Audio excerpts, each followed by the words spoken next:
Hello বন্ধুরা, good morning সবাইকে। সবাই কেমন আছো? আশা করি সবাই ভালো আছো, আমিও ভালো আছি। আজকে আমি একদমই নতুন একটি রেসিপি তোমাদের সামনে নিয়ে এসেছি।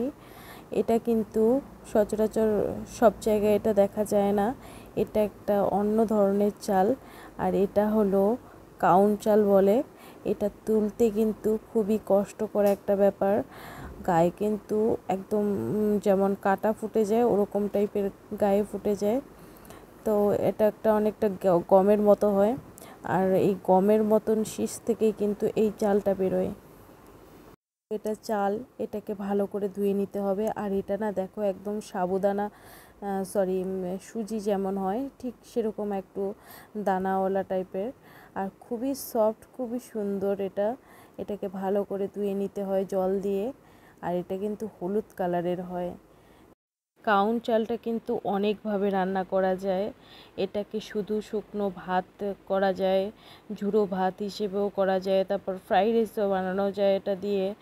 তারপর এটা দিয়ে পায়েস বানানো যায়, যেটা আজকে আমি করে দেখাবো তোমাদের। সেটা হলো পায়েস করে দেখাবো।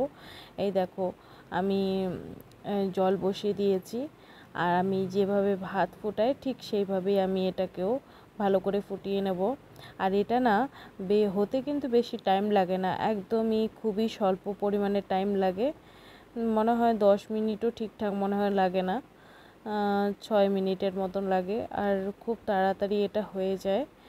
এটা ভাত অনেক সময় মনে হয় না যে ভাতের সাথে এটা খাই সেটা খাই, এটা দিয়েও কিন্তু সব রকম সবজি কিন্তু খাওয়া যায়, আর ঘি দিয়েও কিন্তু এটা খেতে বেশ ভালো লাগে।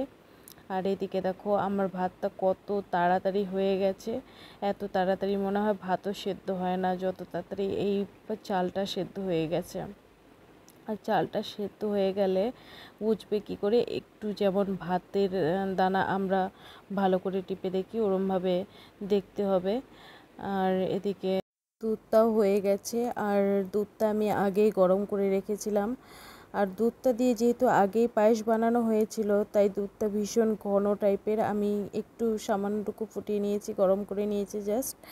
আর এইদিকে দেখো, আমি ভাতটা হয়ে গেলে ভাতটাও দিয়ে দিয়েছি এর মধ্যে। এইভাবে কিন্তু যে কোনো পায়েস বানালে বেশি দুধ লাগে না, একদম কম পরিমাণে দুধের মধ্যেই হয়ে যায়।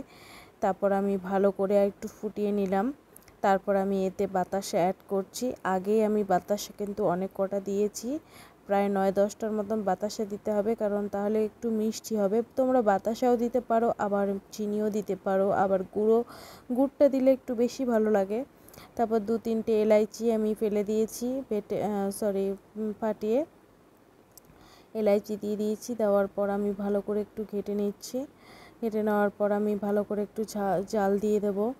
আর জাল দেওয়ার পর আমি কাজু বাদাম কিশমিশ সব কিছু দিয়ে দিচ্ছি। বন্ধুরা, আমার ভিডিও যদি ভালো লেগে থাকে লাইক সাবস্ক্রাইব অবশ্যই করো। আর এদিকে কুচো করে রাখা নারকেল ছিল, সেই নারকেলও আমি দিয়ে দিয়েছি। নারকেলটা অপশনাল, তোমরা দিতেও পারো নাও দিতে পারো, না দিলেও ভালো লাগে, আবার দিলেও ভালো লাগে। তারপর তোমরা একটু তেজপাতাও দিতে পারো, আমার মনে ছিল না তাই আমি তেজপাতা দিইনি। তেজপাতাটা দিলে পায়েসে হয়তো একটু বেশি ভালো লাগে। আর এলাইচি আর যদি তেজপাতা একসাথে পড়ে, সত্যি পায়েসের টেস্ট আর গন্ধটা কিন্তু একদমই আলাদা আসে।